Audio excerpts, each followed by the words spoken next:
Shema Israel, Adonai Eloheinu, Adonai Echad, Ve'ahavta et Adonai Elohecha, Bekol lebabeka, Bekol nafsheka, Bekol me'odecha, Ve'hiyu hadevarim ha'ele, Asher anochi masabeka hayom al lebabeka, Besinantam levaneka, Bedebartabam, Beshibteka, Bebeteka, Ublekteka, Baderek, Ubshokbeka, Ubkomeka, Ukshartam leot al yadecha, Ve'hiyu letatapot ben anecha, Uchtabtam al mezuzot betecha, Ubis arecha, Selah.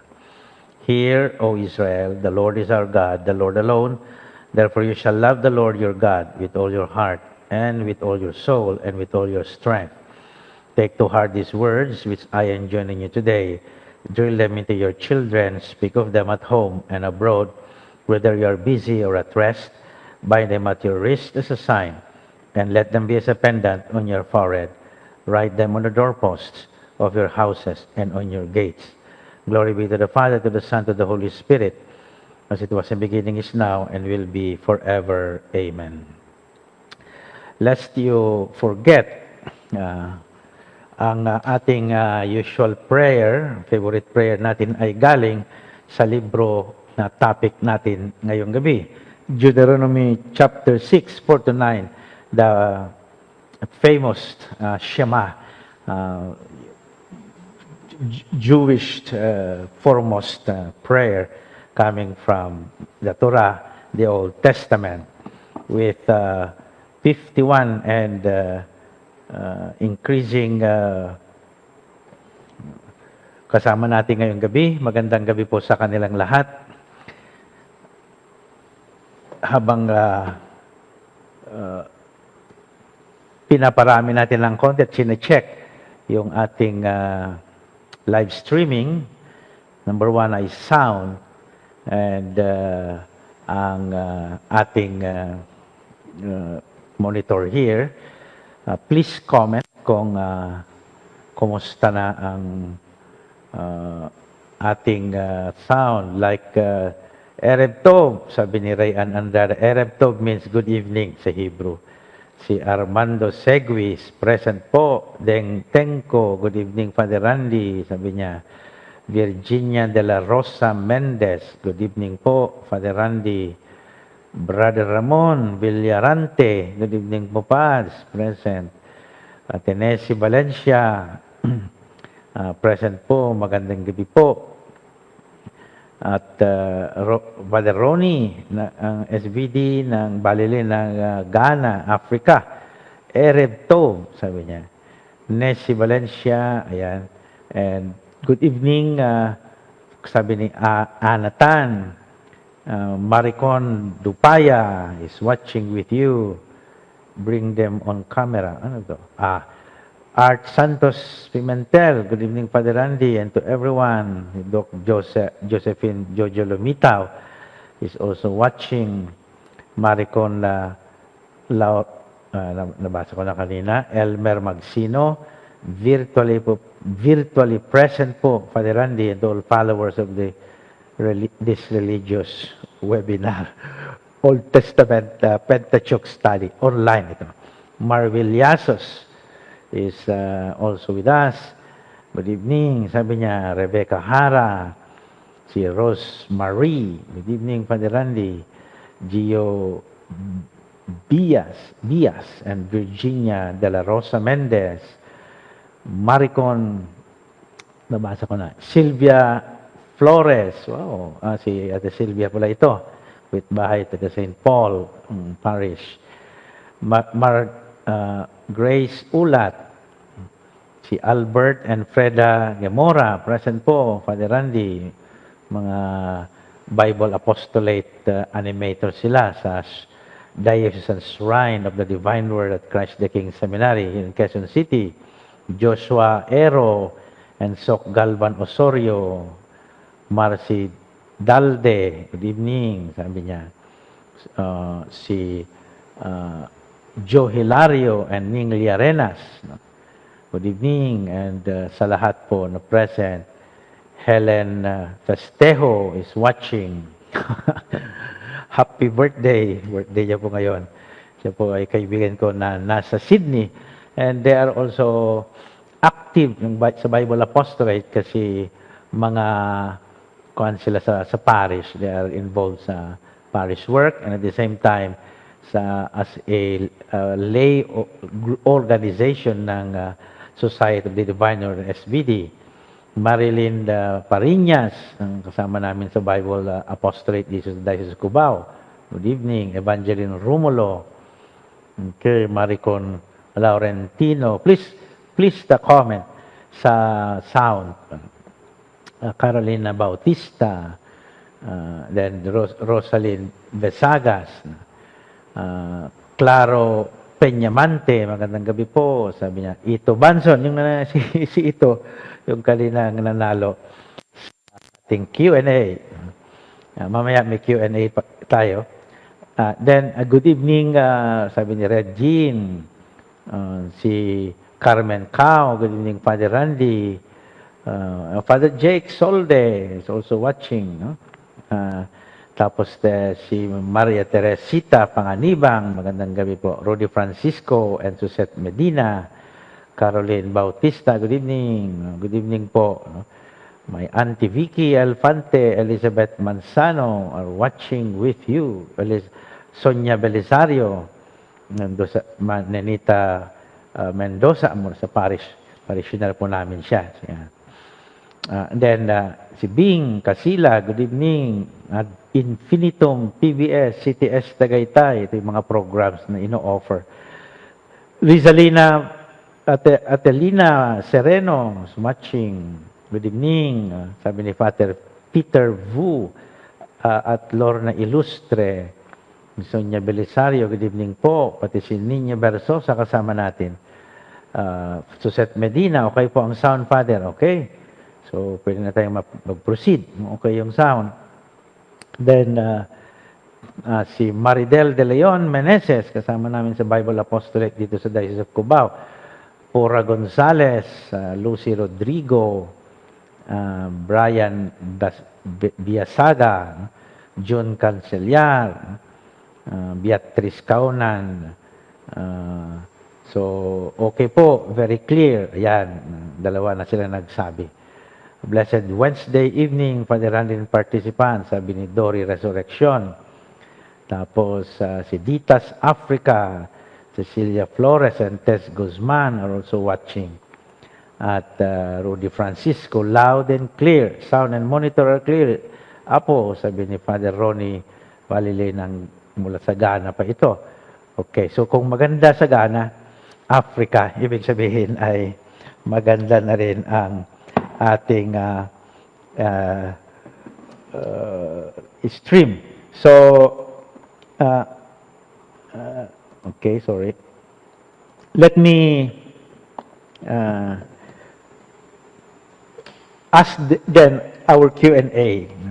So, ang price natin ay in-explain ko kanina sa advertisement natin for this session, yung commentary ng Gospel of John. So the question is like this. No? After having heard yung Book of Numbers, presentation natin ng Book of Numbers, what do you think is the literary genre that best describes the Book of Numbers? Yeah. What do you think is the literary genre or form or style, literary style, that best describes the Book of Numbers? Yan ang tanong ngayon, at ang unang makakasagot ay tatanggap ng commentary ng Gospel of John, authored by biblical scholar the name of Stanley Morrow.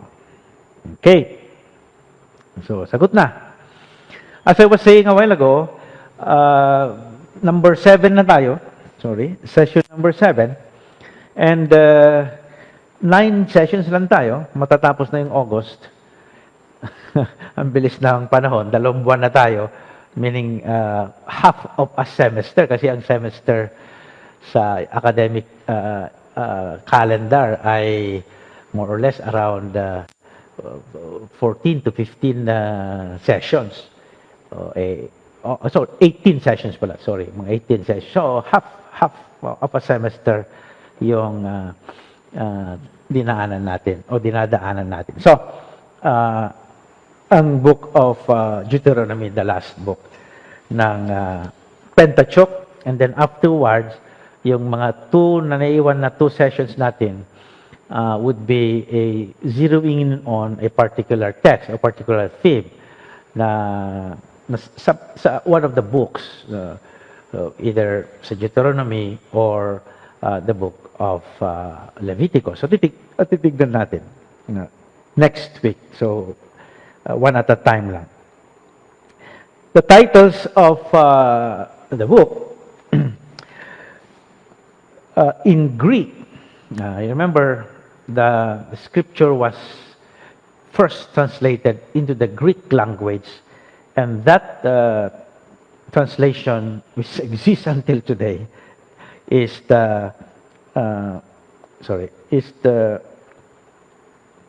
called by its abbreviation the LXX of Septuaginta.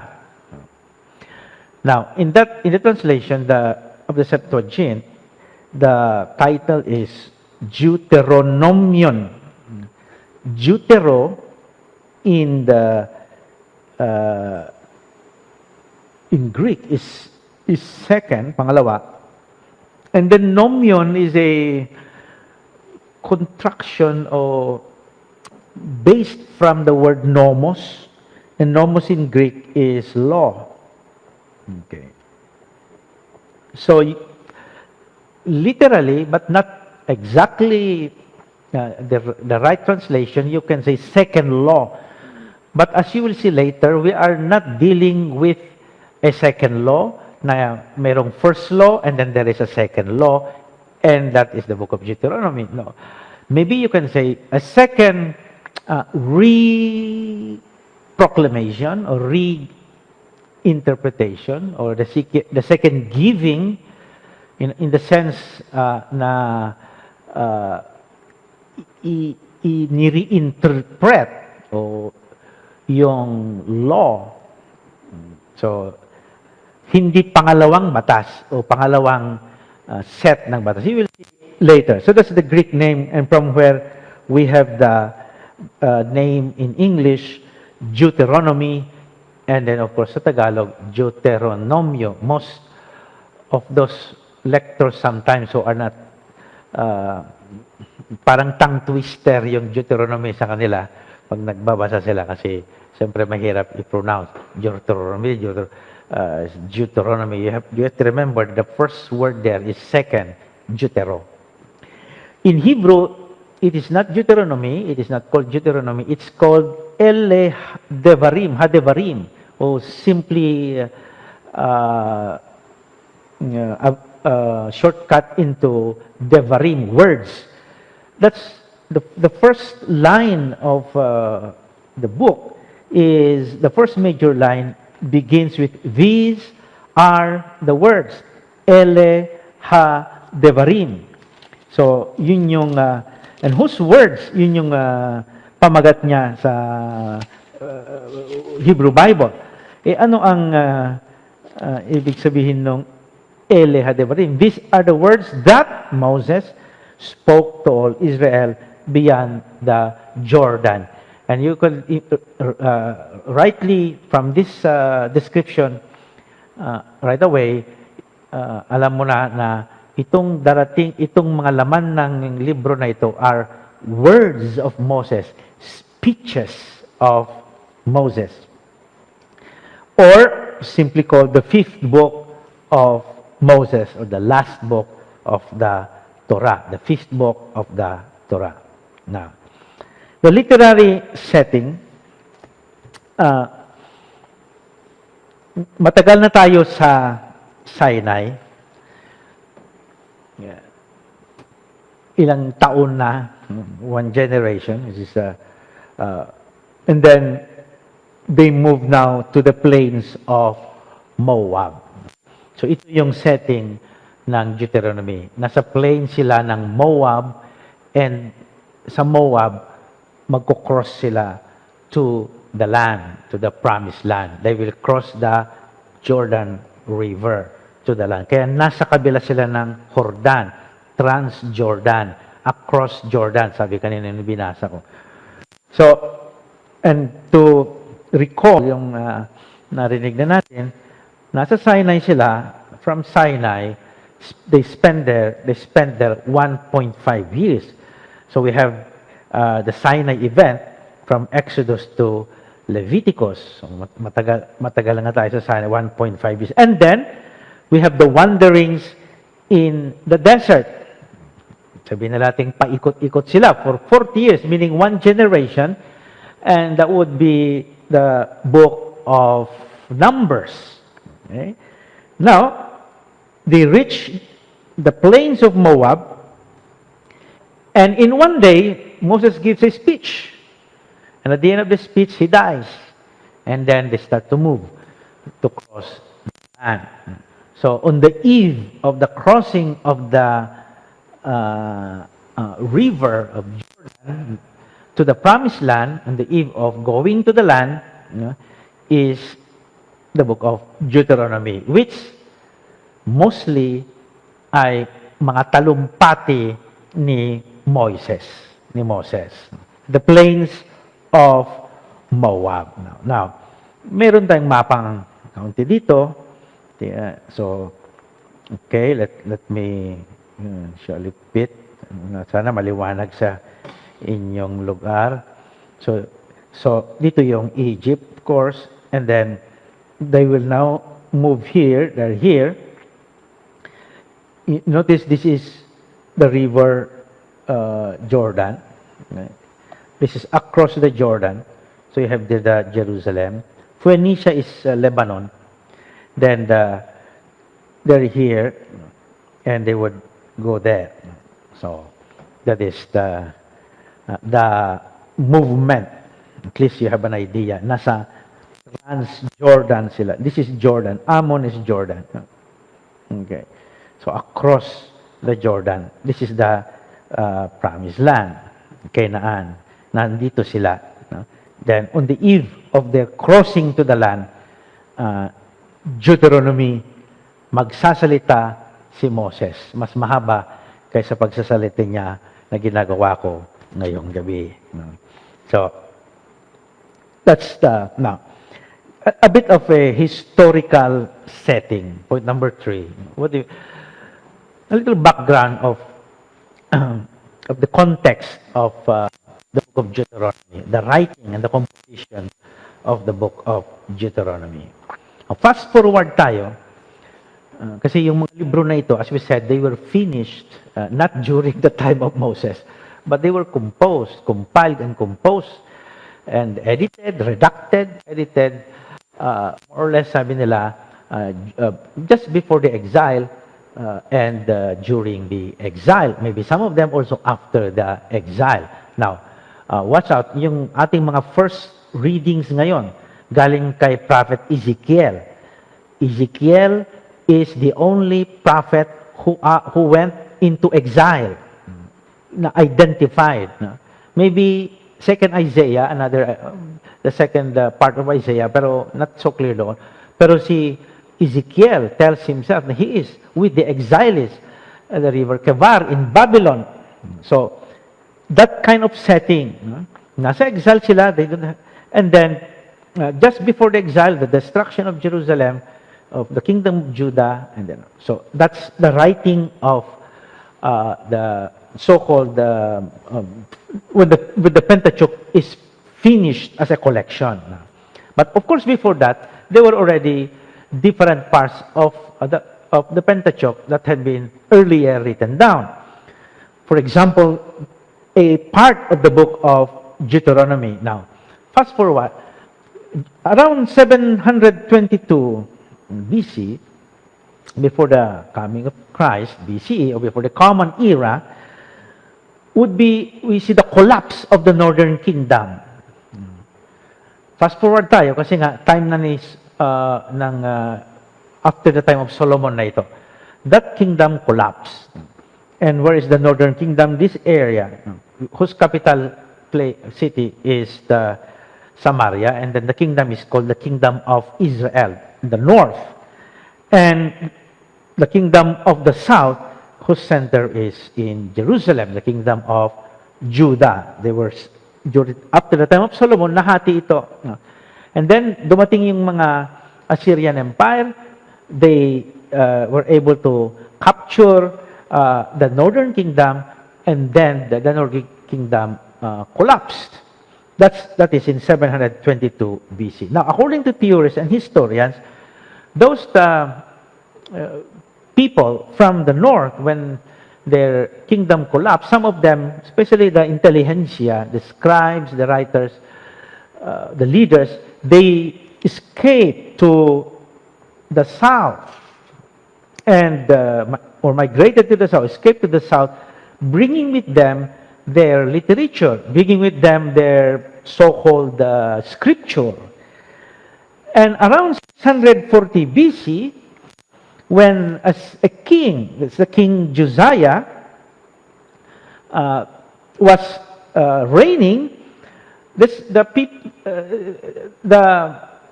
I think the scribe or those with the king working sa court ng hari discovered a copy of the law, a book of the law.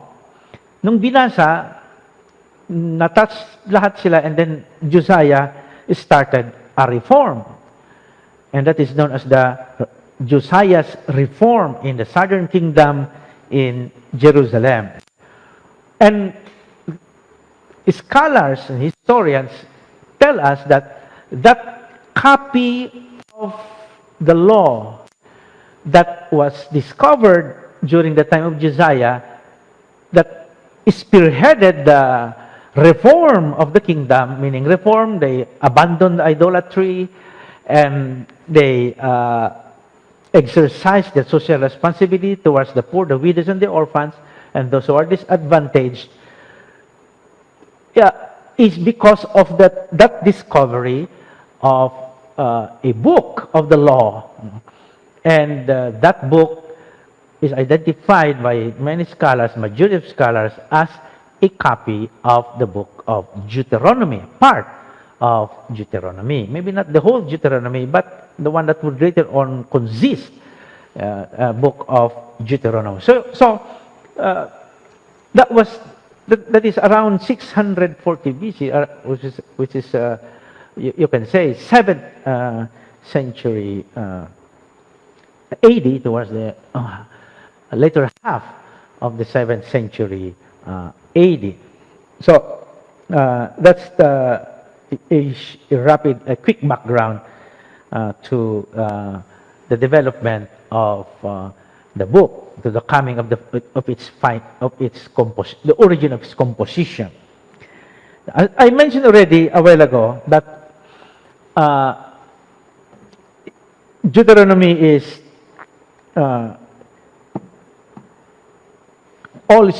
mostly speeches of Moses, no? And so that's that's a genre. No? You can say that diskurso ni Moses, or speech of Moses. No? Nakita natin, these are the words as Moses spoke, etc., etc. But another genre would be, since it is after the speech, Moses prepares now to die. Mamatay na siya. You can say that it's like a mi ultimo adios, no? A last farewell, my last farewell, or huling pamamaalam, a farewell address, just like someone giving a last will and testament. So when someone is about to die or to face the martyrdom, sometimes they give a speech, especially in the earlier literature of the ancient world. No? May mga speeches. You have the speeches of Stephen, bago siya namatay. A speech of Jesus, yung kanyang farewell address sa kanyang mga disciples, bago siya harapin ng kanyang cross. So, the genre is something like that. No? Or, as one would say, and you shall see later, it's a speech. But it's not just an ordinary speech, but a sermon. Kasi parenetic yung style niya. What do you mean by parenetic? Yung nag-e-exhort. Yung gawin natin to, gawin natin. Parang sermon ng pare. No? Dapat natin gawin to. Dapat ganyan. Dapat tayong magbago. Dapat wag tayong. So, parenetic ang tawag dyan. O kaya, nag-exhortative. No? Maganyan yung mga sermon. Hindi lang siya nagbibigay ng description. Hindi lang siya nagkwekwento.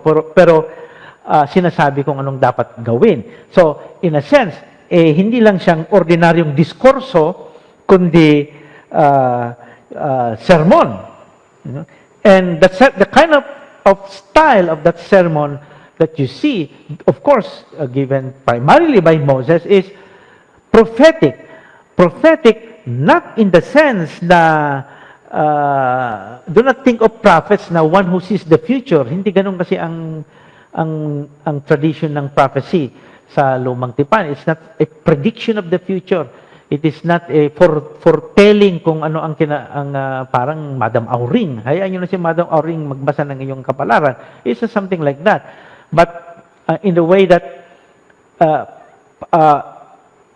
Moses sees to it that the law, that the commandments would be proclaimed and would be promulgated and to be observed. So, ganun later on ang mga propeta na darating. Kaya nga si Moses is towards, nung mamatay na siya, sinabi doon, no other prophet has arisen greater than Moses. So, Moses is the proto-prophet. Proto means first. First sa mga propeta. Because of this parenetic, prophetic sermon that he delivers on the eve of the crossing to the land. So, pwede mong sabihin na ang literary genre would be speech, yes, a kind of a farewell address, that's also okay, but in a more precise way, I would say it is a prophetic sermon. Okay, so that's the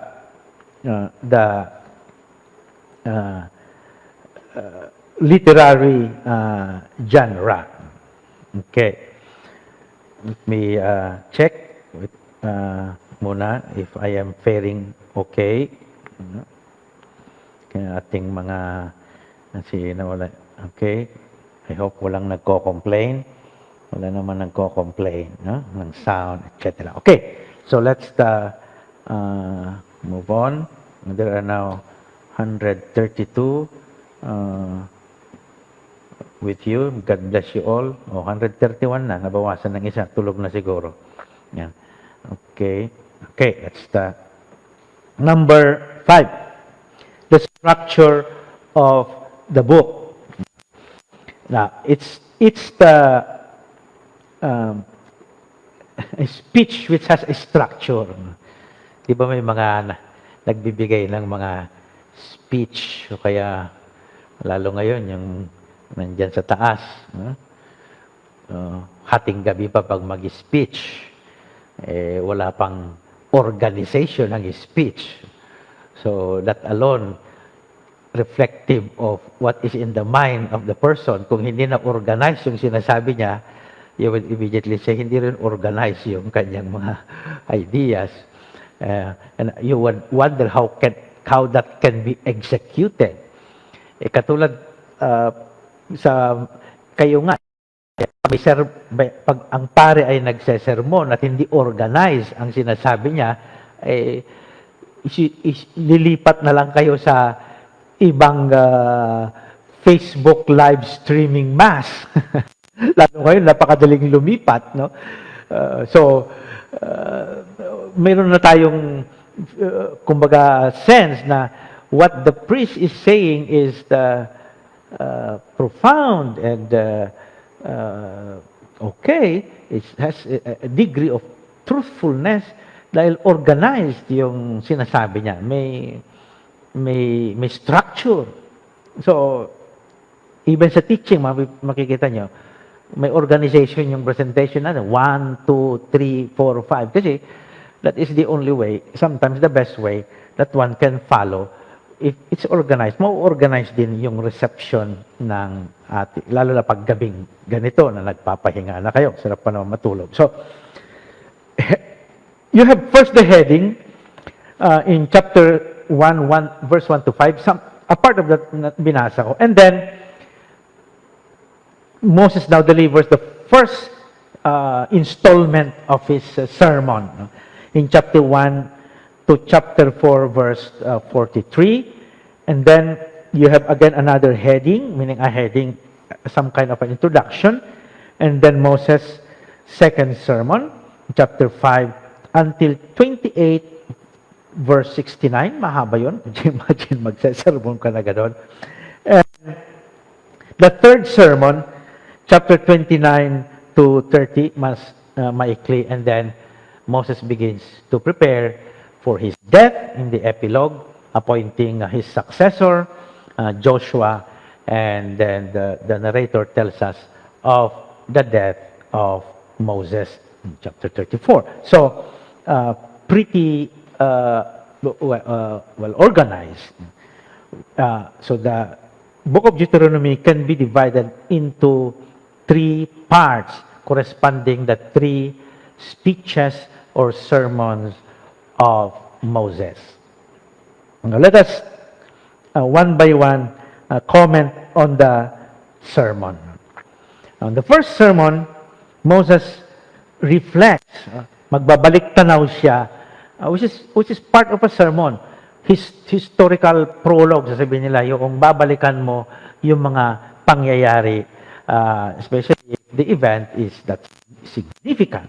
And that's very significant, their journey from Horeb to Moab, okay, of course, with God, with the Yahweh guiding them, and then telling them that Israel must obey as the key to success. Obey means obey God through Moses. And then there are cities of refuge appointed. So that is the first part of the sermon.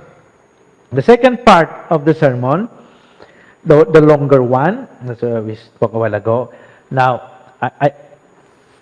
for many, this would be the heart of the sermon, the giving of the 10 Commandments. You remember that was already given in Exodus. So why is it being given again here? See,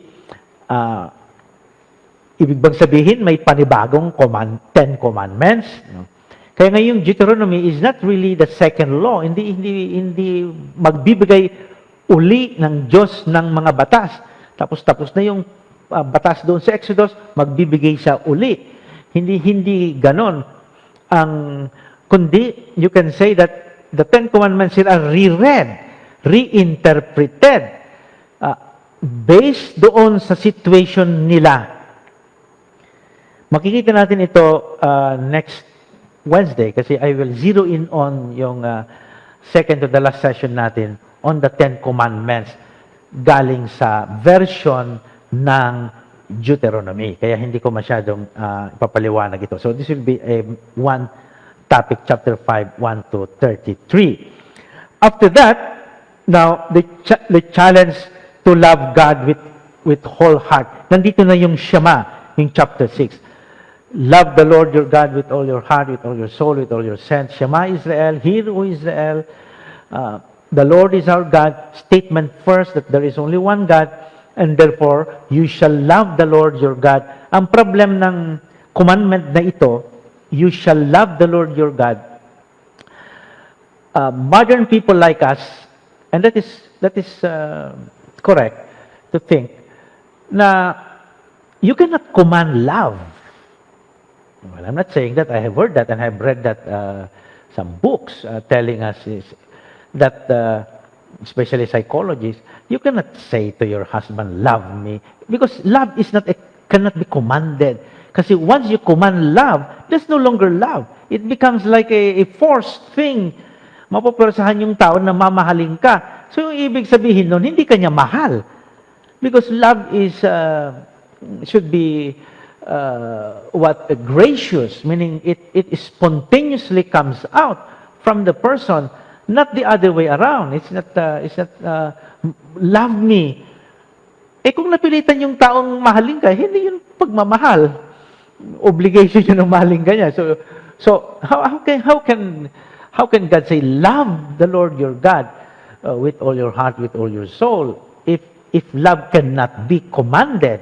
And so, therefore, one has now to analyze the word ahab in Hebrew, which is the word for love, what it really means. And love, ahab, that's the word in Hebrew, ahab. Pag punta nyo sa Israel, may sabon na ang pangalan ay ahava. Ahava, love. Love na sabon. Eh, bibilhin nyo rin kasi it sounds Hebrew, galing pa sa Dead Sea, na maganda daw sa balat. So, love. But once you go even further back sa history ng covenanting nung pagtitipan na tinatawag, when they made covenant and treaties in the ancient past, no, they used the word love. Pati yung hari na nakikipagtipan sa mga vassal niya, sa mga nasasakupan niya, sinasabi niya love. And the love there is not the emotional affection na sinasabi natin na love today, but it is more of being faithful, fidelity, commitment. Meaning, be committed to sa napag-usapan natin. Be faithful. So, it's more of that. No? It's more of fidelity to the commandment. Katapatan sa kasunduan ninyong dalawa. No?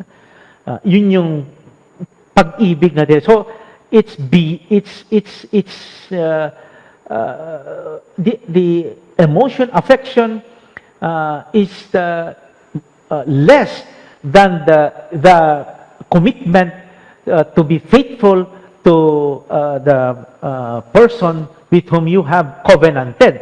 So, yun yung ibig sabihin ng loving, maging tapat ka sa ating tipan. Now, pagdating natin ng, maybe the last session will be about covenant. So, session number 9. So, now, then, the exposition of the law, we will comment also later on. Itong part na ito, chapter 12 to chapter 26, mahaba yan. And we will have a time for this tonight.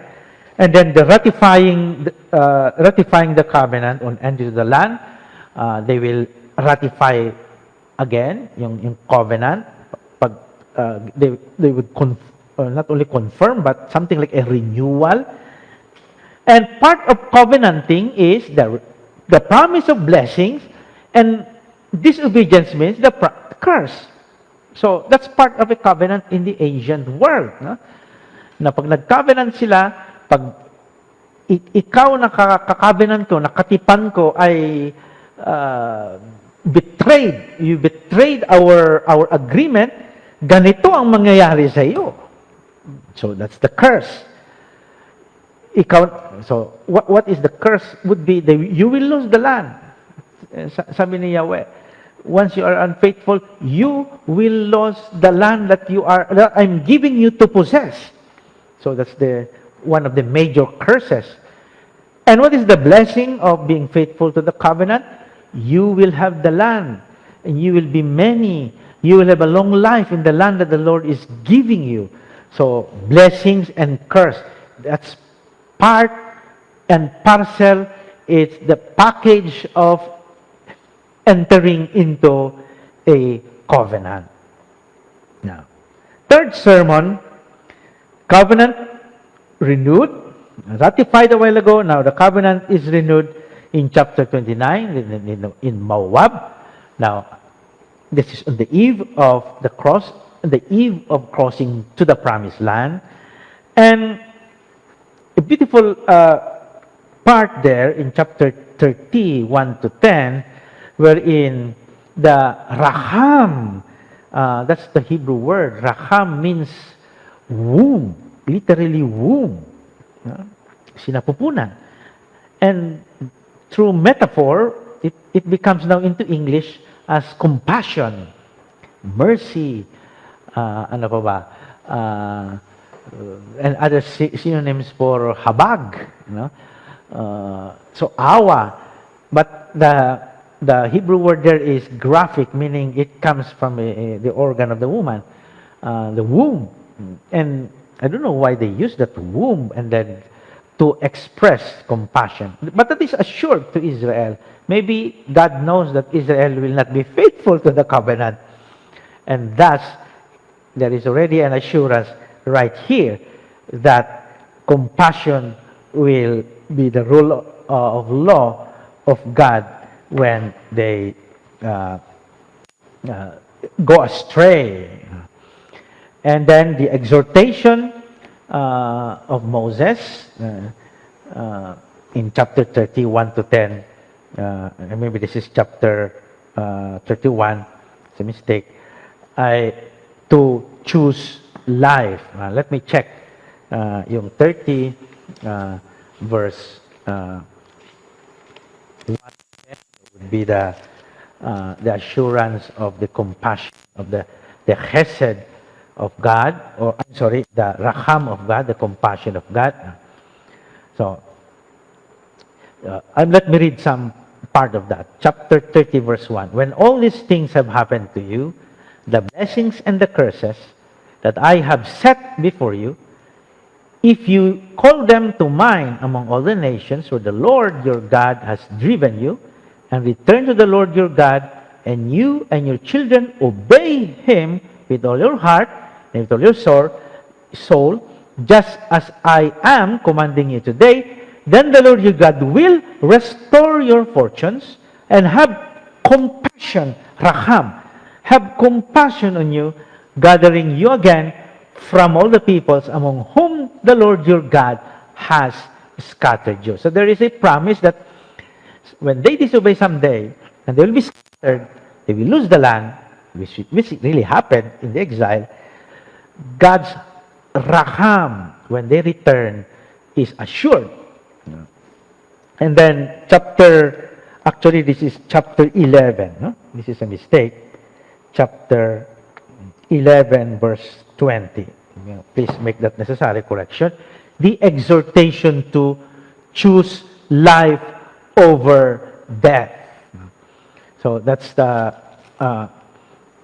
surely in chapter 30, verse 11, surely this commandment that I am commanding you today is not too hard for you, nor is it too far away. It is not in heaven that you should say, who will go up, who will cross, and so forth and so on. No, sabi niya in verse 15, I set before you today life and prosperity, death and adversity. You have a choice, something like that. Today, your God, I am setting before you life and prosperity, the opposite, death and adversity.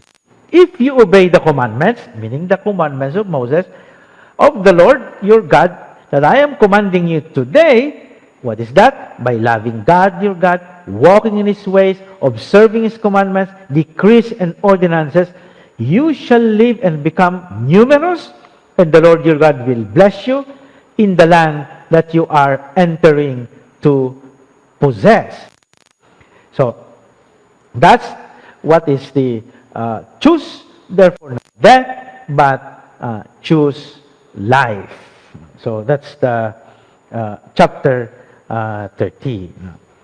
Now, so, that's the third sermon in short. I just summarized that. Now, let me go back to the second sermon, the one that I underlined a while ago, that part in chapter 12 to chapter 26, the so-called exposition of the law. But this part has been called as the Deuteronomic Code. And then I will explain then dito sa point number 6. Okay. Now, okay. Sa Biblia, not only in the Pentateuch, but in the whole of the Hebrew Bible, and perhaps even kasama na in New Testament, scholars have identified yung 3 kinds of codes sa Hebrew Bible o sa Biblia, even kasama na ang New Testament kasi wala namang code sa New Testament masyado. But there will probably be a household code in the I think letter of Timothy. Now, ano ang code? C-O-D-E, code. Maalala nyo, dito sa may Project for Ata, may Kalanchaw Street. And then, nung mga bata kami, they thought na nakadiscover sila ng code sa Pilipinas, which is called Kalanchaw Code. That something like a dato, mayroong code. What is a code? A set of laws, system, na may sistema yung batas. Na? May comprehensive covering sa mga daily life, and then may mga provisions siya, may due process. So, kaya yung tinawag na code. Ano bang code tayo? Meron tayong marriage code, no? Sa constitution natin, sa sistema tungkol sa kasal. Tungkol sa family code pala, family code. Pero yung Kalanchaw code is fake news, fake, hindi pala totoo yun, gawa-gawa lang yun. So, if meron tayong code in the ancient past, that's a sign of first literacy, kasi ang code ay written. Sabi ko sa inyo noon, ang batas ay written, hindi lang oral. And may sistema na. So, ibig sabihin, bago dumating mga Espanyol, may sistema na tayo ng batas. But apparently, that's fake. Someone, sino bang nagpakalat doon, hindi pala yung totoo. That was debunked by Philippine historians. So, but sa Bible, 3 codes organized and systematized have been identified by scholars. That's 3 legal codes. We have visited one already, or 2, and that is the covenant code in Exodus chapter 20, 23. Diyan, yung part dyan would be the Decalogue or the 10 Commandments. Ang covenant code, yun ang tawag ng may scholars kasi nga may covenanting doon na nangyari. Then, the Deuteronomy code, which is the one that we have in chapter 12 to 26. Yung sinabi ko kanina na part ng second sermon ni Moses. Now, it is a system itself, yung chapter 12 to 26. And then, the third code is the group of laws that we find in chapter 17 to 26 of the book of Leviticus, yun yung holiness code. Be holy as I, the Lord your God, am holy. Yun yung parang refrain niya, kaya tinawag na holiness code. So, nakita natin ng konti ito. And they are itself one subject matter. For example, pag nag-aaral ka sa further studies, katulad ni Father Peter Wu, pupunta sa Roma para mag-aral, isang semester minsan yan Covenant Code, 1 semester. Deuteronomic Code, 1 semester. Doon na talagang tawag dyan, yung isa-isahin nila na hinihimay-himay na yung ang laman ng provisions ng mga batas dito sa sinasabi ko. So, let us see a bit yung Deuteronomic Code in chapter 12 to 26. So, siguro, maganda, well, you can read yung chapter 6. Nandun yung Shema ng Deuteronomy. Basahin nyo rin yung chapter na kung nasaan napaloob yung 10 Commandments, the retelling of the 10 Commandments in chapter 5, this one. But also, if you have ample time, you read chapter 12 to sorry, sana hindi kayo nahilo, chapter 12 to 26, yung Deuteronomic Code. Okay? So, let us visit some of them. Now, first, let us compare. Let us compare yung tatlo. All three codes, yung tatlong codes na yon, Covenant Code, Deuteronomic Code, and Holiness Code, they come from the Lord, delivered to Moses, and Moses to Israel as one. So, yan yung commonality ng tatlo. And they are combination of sacred, meaning worship, cult, laws, or cultic laws, but not only cultic laws, but also secular or what we call social laws, yung behavior mo sa iyong kapwa. So, combination yon. So, yun yung common denominator ng tatlo. And another one, yung tatlo na they give you, show signs of literary growth. Ano ibig sabihin ng literary growth? Yung, nandiyan yung batas, but they are often, later on, may mga interpretation siya inserted sa mga subsection. So, nandiyan yung batas na isa, after some time, pagdating mo sa Deuteronomic Code, for example, meron na siyang revision, not only revision, but insertion, readaptation, or comment, or interpretative remark. Now, I'll give you an example later. And the context is always involving a mountain of God. And by this time, you know already that there are two names of that mountain. Is either Sinai in Exodus, but when you go to Deuteronomy, Horeb. Magkaiba ba yung mountain na yan, Father? Oh, who knows? No? Maybe one mountain with two names. Maybe just a symbolic mountain because where do God live? God lives in the mountains. Sabi ko na noon pa. So, when you go to the Gospel of Matthew, all the major events in the life of Jesus will happen on a mountain.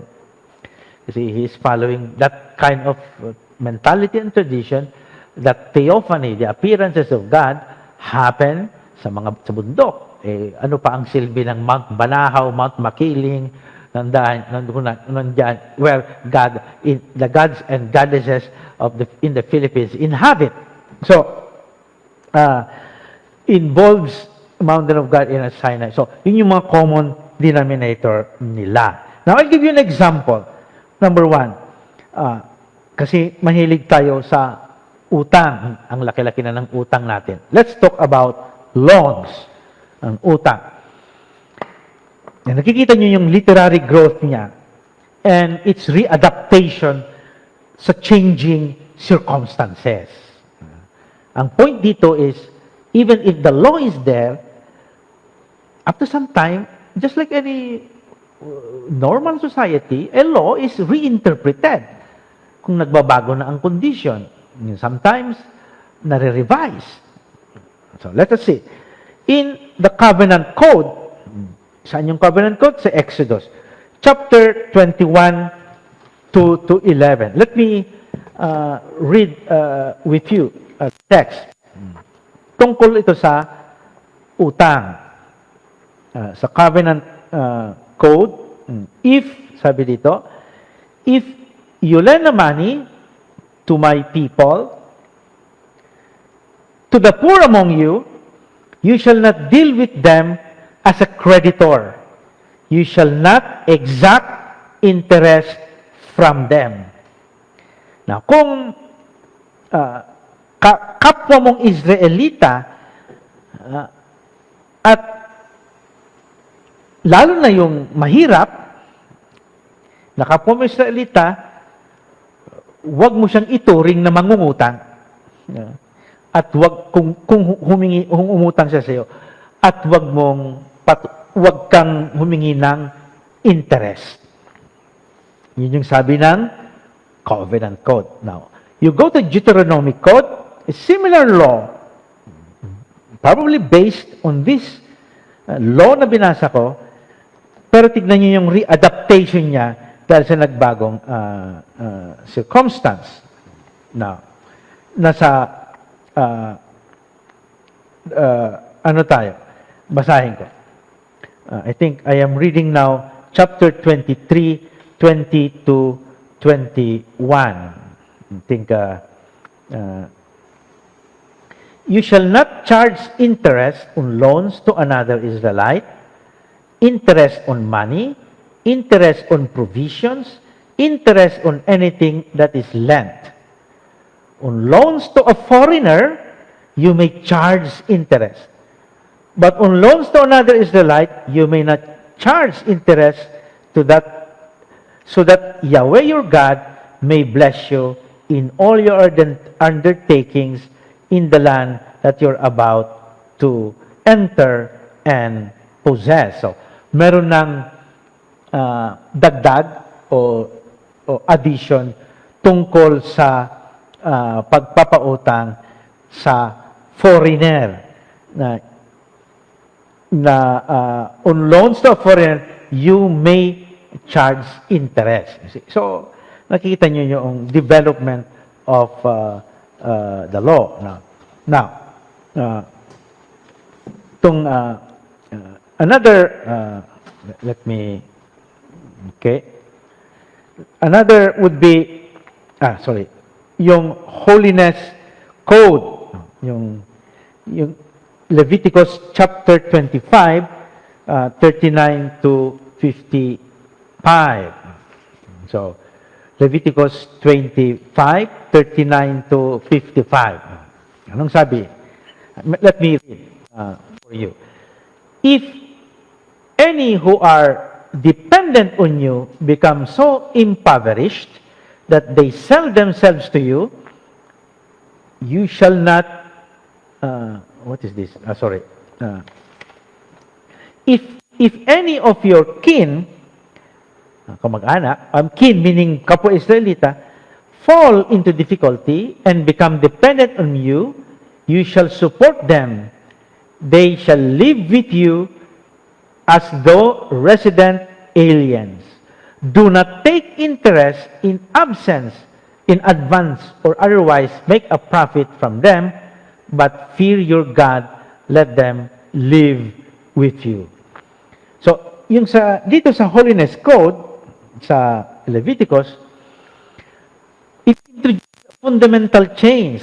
Not only is lending with interest prohibited, but helping a brother who is in difficulty is required. So, nakita nyo yung literary growth of a reinterpretation of the law on loans. Now, another example number 2, the laws concerning the enemy's donkey or the love of one's enemies. Well, panahon ito ng mga nomadic people, people in the desert, so they have donkeys. Chapter 23 of Exodus 4 to 5. Sabi ng Covenant Code, when you come upon your enemy's ox or donkey going astray, okay, you shall bring it back. Kung yung hayop ng iyong kaaway ay nawala o nag-astray, ibabalik mo kahit kaaway mo siya.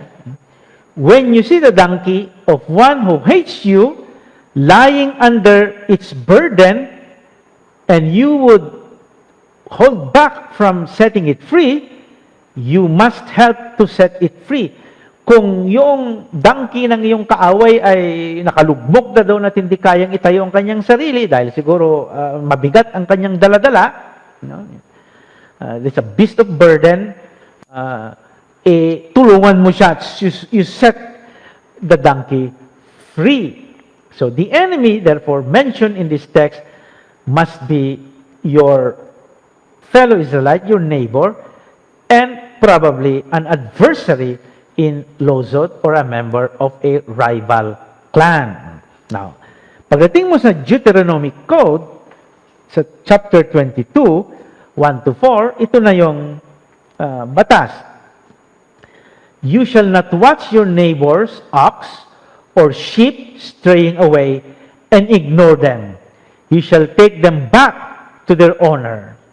If the owner does not reside near you, or you do not know who the owner is, you shall bring it to your own house, and it shall remain with you until the owner claims it, and you shall return it. Kung malayo yung pagsasaulian mo ng hayop, ilagay mo na sa bahay mo, pakainin mo yan, alagaan mo na siya hanggang darating yung owner para kukunin niya. You shall do the same with a neighbor's donkey. You shall do the same with a neighbor's garment. You shall do the same with anything else that your neighbor loses and you find. You may not withhold your help. You shall not see your neighbor's donkey or ox fallen on the road and ignore it. You shall help to lift it up. You see? Kanina, kaaway lang. Ngayon, yun ng, yung iyong neighbor, which means, of course, neighbor here means your fellow Israelite. In the Holiness Code, in chapter 19, 17 to 18, ito na yung law. You shall not hate in your heart any one of your kin. You shall reprove your neighbor, you shall incur guilt yourself. You shall not take vengeance or bear a grudge against any of your people, but you shall love your neighbor as yourself. I am the Lord. So, or vengeance, anything like that. And it is now even more positive, the law, by saying that you shall love your neighbor as yourself, and I, the Lord, am commanding it. Later on, Jesus would quote this nung tinanong siya, this is the greatest commandment. So, you see the development of literary growth of a law.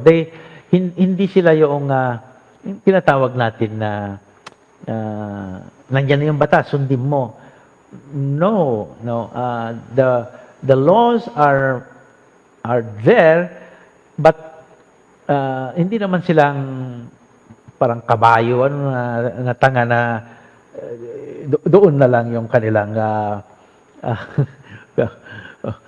parang may salamin ng kabayo yung nakikita nila, no? They reinterpret ang mga batas.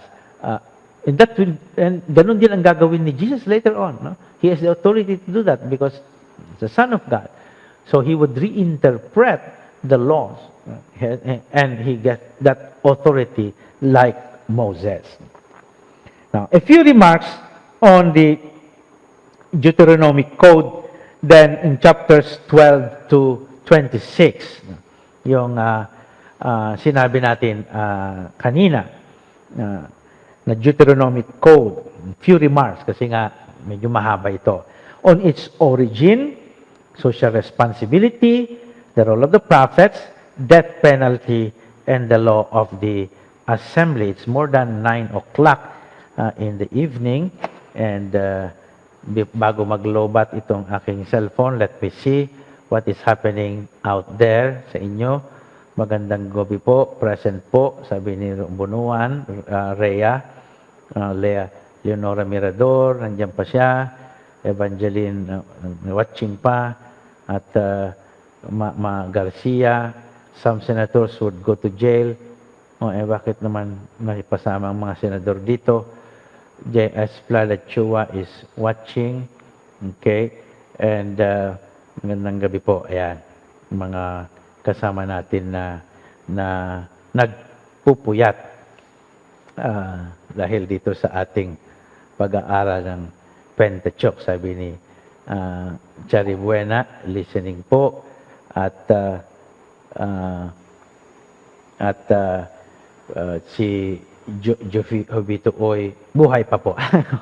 Salamat, buhay pa tayo. Now, point number 7.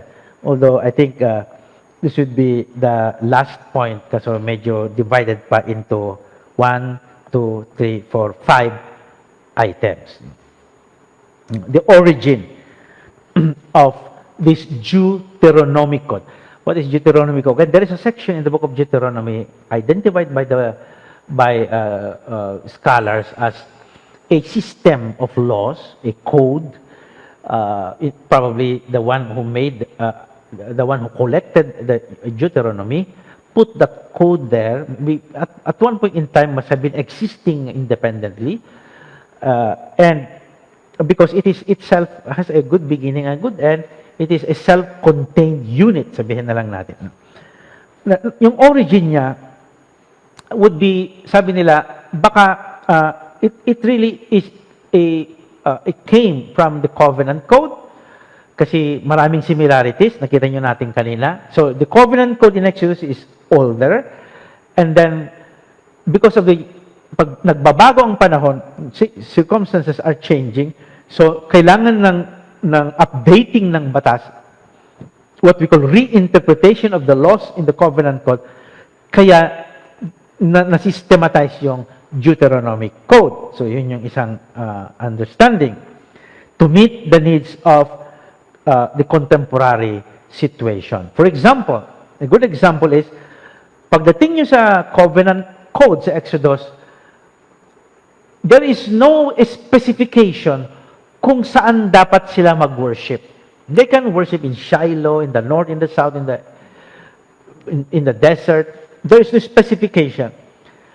But once you go to the Deuteronomic code, there is no provision that should only be one place of worship, one center of worship. And evidently, up to some time, that would be Jerusalem. So, in the south. So that is a indication of the changing of situation and circumstances. There was no need for a common place of worship in the covenant, in the in the covenant code in Exodus. There is no need for that. But then later on, Israel realizes that we will be better united if there is only one place of worship. And so, the centralization of worship now happens here in the book of Deuteronomy, or the so-called Deuteronomic Code. Another example, another comment would be, in the Deuteronomic Code, you have a stronger emphasis on social responsibility. Ang iyong obligasyon sa iyong kapwa.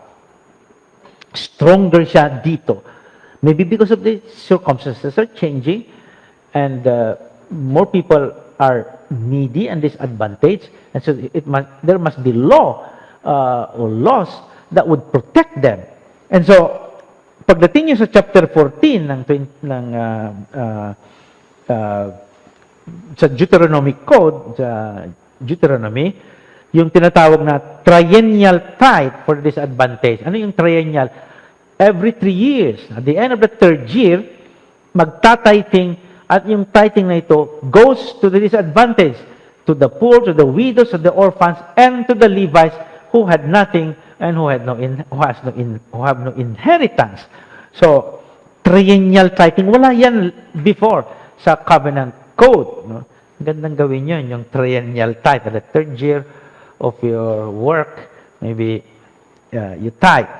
Yung iba naman ginagawa yearly, monthly. So, sa tithing sa Biblia ay walang uniformity. Katulad nito, triennial tithe. Septennial remission of debts. Ano yung septennial? Septennial means on the 7th year, you forgive all the debts yung nakautang sa iyo, the remission of debts. In chapter 15, 1 to 10, you can read that part if you so desire. No? So, on the 7th year, those who have burdened dahil sa kanilang debts, especially the poor, of course, their debts must be requited or remitted. Then, septennial release of male and female slaves, especially female slaves. Dignity of the female slaves is emphasized here. No? On the 7th year, you release them. Kung ayaw nilang umalis dahil nag-enjoy na sa iyong fold, dahil mabait ka siguro na amo, then they can stay with you, accept them. Lalagyan mo nga lang ng hold sa tenga nila, maybe to mark them that they are part of your family already, but they should be released. Hindi lang yung lalaki, kundi pati yung female slaves. Now, this is of course world of slavery until just recently, so we would not question bakit may mga slaves sila. That's part of this organization of society in the time. And you will notice yung close association ng ethical and cultic laws. Ibig sabihin, there are laws of worship, but corresponding sa laws of worship ay yung behavior din ng tao, yung kanyang kinikilos towards other people. What you can say today na, yung sinasabi natin na hindi ka lang nagdadasal, kundi meron ka ring responsibilidad sa iyong kapwa. They go together lagi dito sa Deuteronomy. Kasi ang tendency kasi in the past would be just to focus on the cultic worship, and you are absorbed with that. And there are people who are tempted to do that today sa church mismo, that they overly emphasize what's happening in the altar. Yung very strict sila, but their relationship with other people is one thing. So hindi balance yung emphasis. So sa book of Deuteronomy, you have that strong parenetic exhortative sermon ni Moses to emphasize na do not forget your responsibility sa iyong kapwa, as you also emphasize to observe the laws of worship, of the laws of the call. Now, ilang pang comment na yun? Third comment na ba yun? This is the third kasi I changed the other one. The third comment on death penalty. Indeed, when you read this text, there are series of texts with even a certain formula. And the formula is, you shall purge the evil from your midst. When you read them, you will say, oh, may death penalty sa Biblia. Meron talaga. Sino ba nagsabing wala? No? This part would attest to that. In fact, may formula siya. Most of the time, to purge yung one bringing, contaminating yung worship, for example, or destroying the form of worship, or something that will destroy yung sense of social community. So, it ends almost like a formula, you shall purge the evil from you, meaning capital punishment, death penalty. And these are the series of texts. You have also in Exodus, which is the favorite quotation ng isa sa mga senador. Kaya pala nagbanggit ng senador. So, ang alam niya lang sa Exodus, but mas marami pa dito sa Deuteronomy. Hindi niya siguro inabot basahin yung Deuteronomy. But you have this one, this text. Now, how do we read this as Catholics?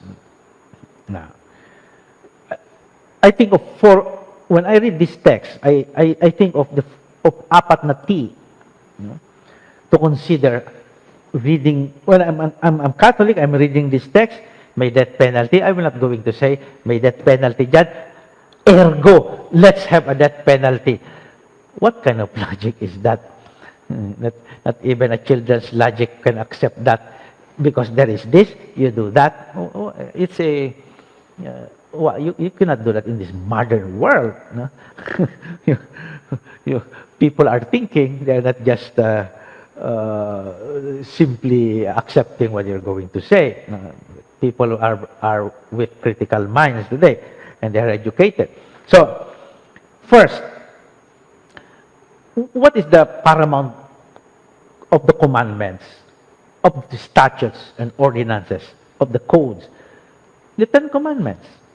Parang sila yung foundation and principle of everything, of the so-called 613 commandments that you find in the Torah, or even more. The foundation is the one written by God with His own fingers, and that is the Ten Commandments. Twice promulgated, reread. One in Exodus, now in Deuteronomy. So, what is the provision of the fifth commandment? Thou shalt not kill. And that should be the underlying principle. And you notice, dito sa mga series ng kwan na ito, may tinatawag na due process.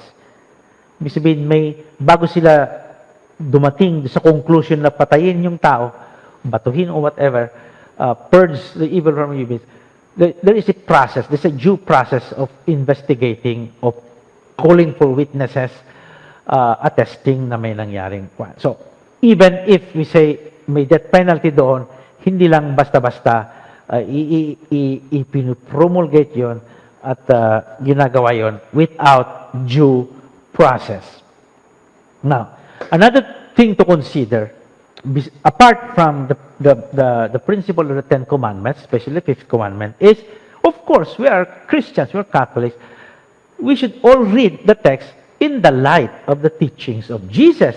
Was Jesus condone did he ever say, go and have a capital punishment, go and have a death penalty? Did he ever promulgate that or teach that as one of his major teachings? No. Love your enemies pa nga ang sinabi niya. So, in the light of the teachings of Jesus, in the light of the traditions of the church, of the teachings of the church, right from the beginning, the debate, so may mga different teachings of the church. At one point in time, the church even allowed death penalty as long as you defend yourself. I justified justification of war. Sabi nila, yung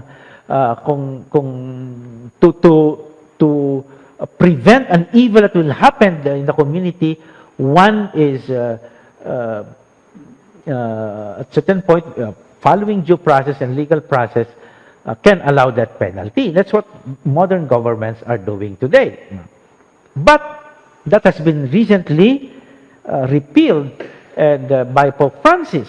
So, binalikan nila yung discussion ng death penalty and then came out with a teaching na talagang there is no place ng death penalty, capital punishment, sa ethical teaching ng church. Sa position niya, sa moral teaching niya. So, even to the point na sabi ng Pope, baguhin natin yung catechism na nakalagay na merong certain allowance para sa death penalty. So, kung babasahin yung mga old catechism, just before Pope Francis changed that, mayroong pwedeng death penalty sa mga pagkakataon na may mga endangering yung community.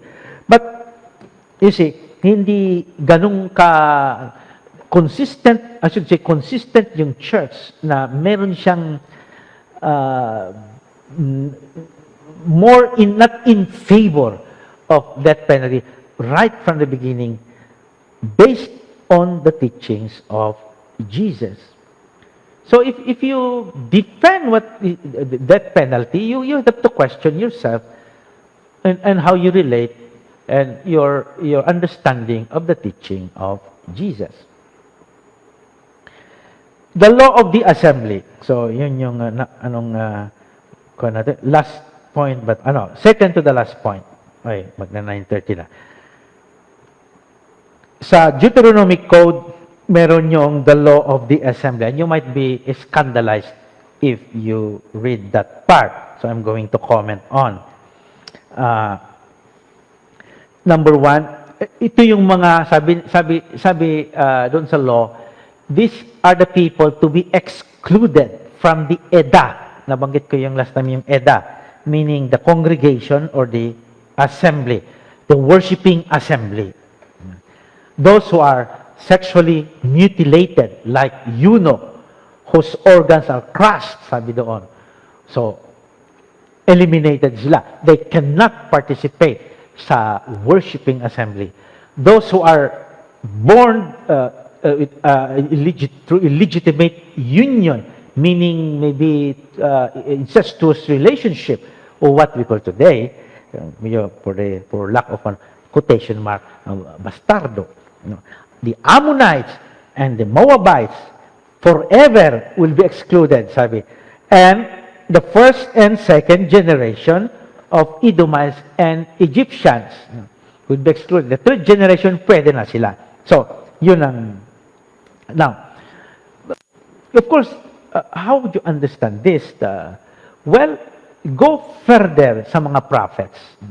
Or later on, they would present a different position dito sa teachings na ito. And that's what I mean by nag-grow yung law and nag-reinterpret yung law according to changing circumstances.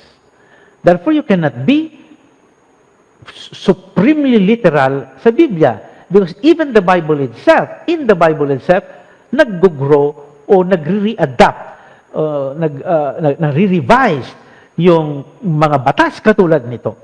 Now, for example, those who are sexually mutilated cannot but excluded. Pero pagdating mo sa Prophet Isaiah, I think chapter 56 in particular, I'm correct, you can check later, yung eunuch and yung the foreigner can participate in the service as ministers even in the assembly, in the house of the Lord, sabi doon. So, the prophet challenged that kind of exclusivist mentality of these laws. The Moabites, sino nga ba ang Moabita? Kaya mahalaga yung story ni Ruth. Kasi Ruth was a Moabite who later on became the grandmother of David. She was an outsider na mga kapag-asawa ng Israelita. But she was a Moabite. So, that is another challenge to the idea that the Moabites are excluded. You see, there are so-called reinterpretation and even revision of laws because circumstances are changing. So don't be extremely literal pagdating sa Bible because you will lose the game. Role of the prophet. This is the last point. Role of the prophet. Pagdating mo sa Deuteronomy, you notice the strong emphasis of a prophet, the role of a prophet. In fact, Moses was telling there that the Lord will raise up a prophet like him, like Moses, who will be the mouthpiece of the Lord when they are in the land. The Lord will raise up a prophet. So, as if Moses is preparing for the next part of the Bible, which is the prophets. After the Pentateuch comes the prophets. Yung former prophets, Joshua, Judges, Samuel, and Kings, and then the latter prophets, you have Isaiah, Jeremiah, Ezekiel, Daniel, and then the 12 minor prophets, the prophetic corpus, prophetic literature. And how do you know that this prophet is a prophet? Because this is prophecy must come true. Ano ibig sabihin nun? Prophecy must come true. Meaning, the prophet must proclaim, must teach, must interpret, must implement the law, which is in Deuteronomy. So, kumbaga, at the end of the Deuteronomy, Moses will be canonized as the greatest prophet. And here is Moses telling that someday the Lord will put up a prophet who will speak in his name, who will be like him. You know? And his prophecy must, to be a genuine prophet, must come true, not literally come true na nangyayari kung ano sinasabi niya, but his role of proclaiming the law, implementing the law, like a sentinel, a guardian of the law, and at the same time, seeing the law that is observed and interpreted. And yun ang gagawin ng mga propeta later on. Sana may chance pa tayo, another cycle ng Bible study, this time, prophets. And you will see, yung kanilang primary role is to guard the Torah. They are the sentinels of the Torah. They see to it that the Torah is to be observed, because not observing them means disaster. You can read Deuteronomy chapter 18, 15 to 22 for that. Well, till next Wednesday, mga kapatid, I hope you have still patience to finish the race, meaning we ask the Lord to keep us safe from all these threats of COVID. Alam natin na the COVID is like a prowling lion looking for someone to devour, and we should be careful. Okay, so